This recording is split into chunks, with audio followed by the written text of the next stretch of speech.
티셔츠 공장에서 근무하는 직원이 되었다고 가정하겠습니다. 고객에게 주문을 받아 직접 티셔츠를 만들어내야 하는 상황입니다. 첫 번째 고객에게서 주문을 받았습니다. 요구사항은 다음과 같습니다. 티셔츠의 색은 빨간색, 사이즈는 X라지로 요청하였습니다.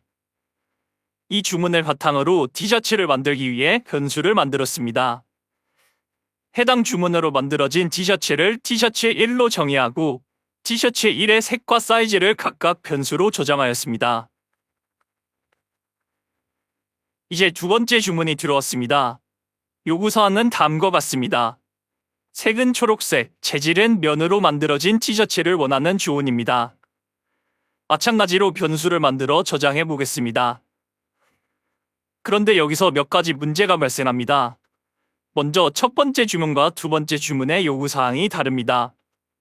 첫 번째 셔츠에서는 재질을 명시하지 않았고 두 번째 주문에서는 사이즈를 명시하지 않았습니다.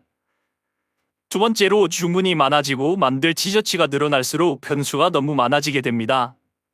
만약 주문이 100개, 1000개로 늘어난다면 티셔츠 정보를 담는 변수가 너무 많아져 관리하기 어려워집니다.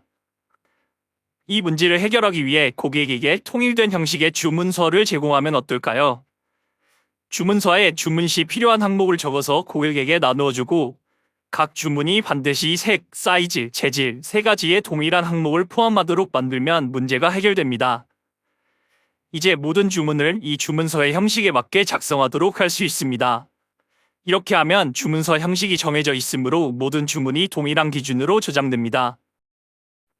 또한 변수를 하나하나 따로 만들 필요 없이 티셔츠 1, 티셔츠 2와 같이 객체로 관리할 수 있습니다. 이 주문서의 역할을 하는 것이 바로 프로그래밍에서의 클래스입니다. 이러한 클래스를 기반으로 만들어진 요소들을 객체라고 합니다. 이 예시에선 티셔츠가 객체인 것이지요. 이제 클래스를 실제 코드로 구현해 보도록 하겠습니다. 클래스를 선언할 땐 클래스와 클래스 이름으로 선언할 수 있습니다. 그리고 선언한 클래스 밑에 클래스의 정보들을 넣어줄 수 있죠. 들어가는 정보들은 나중에 작성해 주도록 하고 일단 패스 키워드를 사용해서 빈 클래스로 두겠습니다. 이렇게 하면 티셔츠라는 빈 티셔츠 주문서가 만들어진 것입니다. 이제 이 주문서를 바탕으로 티셔츠를 만들어야겠죠. 주문서를 바탕으로 만들어줄 티셔츠 변수를 선언하고 티셔츠 클래스로 객체를 만들어 대입해주면 티셔츠 1 변수에 티셔츠 클래스로 만든 객체가 만들어진 것이 됩니다. 같은 주문서로 여러 개의 티셔츠를 만들 수 있듯이 같은 클래스로 여러 개의 객체를 만들 수 있습니다. 클래스에는 속성이라는 개념이 있습니다. 속성이란 객체가 가지는 고유한 값, 특징을 의미합니다. 티셔츠 예시에 대입해보면 티셔츠의 색, 사이즈, 재질 등과 같은 항목들을 의미합니다.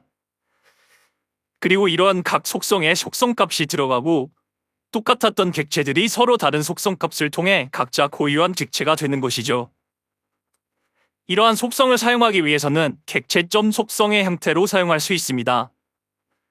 즉, 티셔츠 1.색은 티셔츠 1의 색인 빨간색, 티셔츠 2.사이즈는 티셔츠 2의 사이즈인 마지, 티셔츠 2.재질은 티셔츠 2의 재질인 면을 의미하는 것이죠.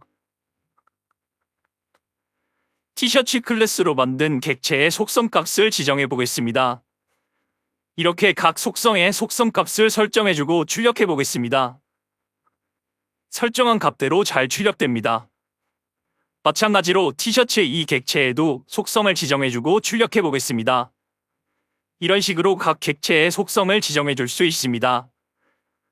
그런데 이런 방식은 사실상 객체를 만들었다는 부분 외에는 클래스를 사용하지 않고 만든 방식과 크게 다를 점이 없습니다. 똑같이 변수를 많이 만들어야 하고 속성값이 객체마다 다를 수 있습니다. 어떤 객체는 사이즈 속성이 없고 어떤 객체는 재질 속성이 없는 문제가 똑같이 발생할 수 있다는 것이죠. 이는 각 객체를 빈 클래스로 만들었기 때문에 발생하는 문제입니다. 고객들에게 빈 종이를 주고 원하는 항목을 직접 작성해서 주문을 받고 있는 형태인 것이죠. 클래스, 즉 주문서 내부에 주문 시 적을 수 있는 항목이 정해져 있어 그대로 접어내기만 하면 되는 형태로 만든다면 편하지 않을까요?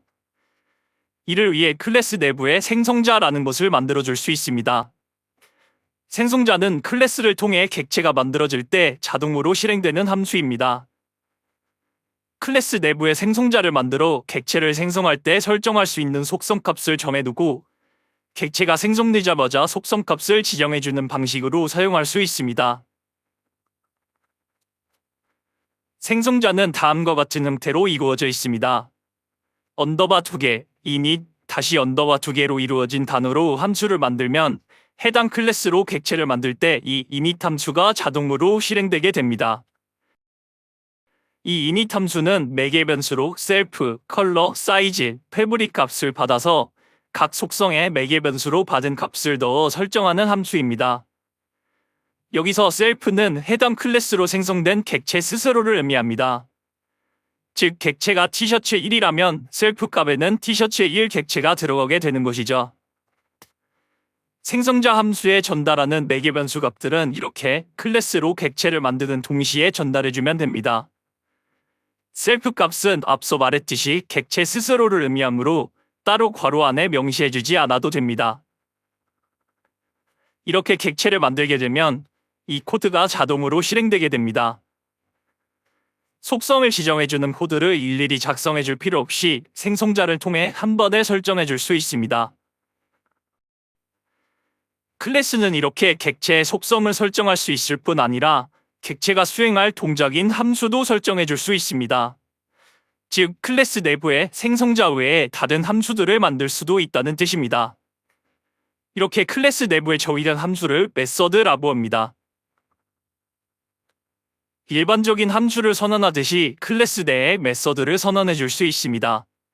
티셔츠의 정보를 출력하는 메서드를 만들어 보겠습니다. 메서드의 이름은 showInfo로 하겠습니다. 메서드 내부 기능에서 self.color, self.size 등과 같이 객체 스스로의 속성에 접근하기 때문에 매개 변수로 self를 넘겨주어야 합니다. 이렇게 클래스 내부에 만든 메서드를 사용하기 위해서는 객체의 속성만 불러내듯 점을 사용하여 불러올 수 있습니다. 이렇게 티셔츠 1이 가지고 있는 showInfo 메서드를 실행시키면 티셔츠 1이 가진 속성값 정보를 나타내는 문자열을 출력할 수 있습니다. 클래스에 대해 지금까지 배운 내용을 한번 정리해 보겠습니다. 클래스는 주문서, 객체는 주문서를 통해 만든 제품이다. 각 객체는 속성이라고 하는 특징들을 가질 수 있으며 객체점 속성의 형태로 불러올 수 있다. 객체가 생성될 때 동시에 실행되는 생성자 함수를 통해 각 속성을 한 번에 설정할 수 있다. 객체는 속성뿐 아니라 메서드라고 하는 함수 형태로 만들어진 동작 기능도 가질 수 있다. 클래스는 상속 등과 같이 더 복잡한 기능들도 가지고 있지만 오늘 배운 기본적인 기능들만으로도 간단한 프로그래밍은 문제없이 할 수 있습니다. 클래스는 중요하고 어려운 개념인 만큼 여러 자료들을 찾아보시면서 공부하시면 좋을 것 같습니다. 오늘도 수고하셨습니다.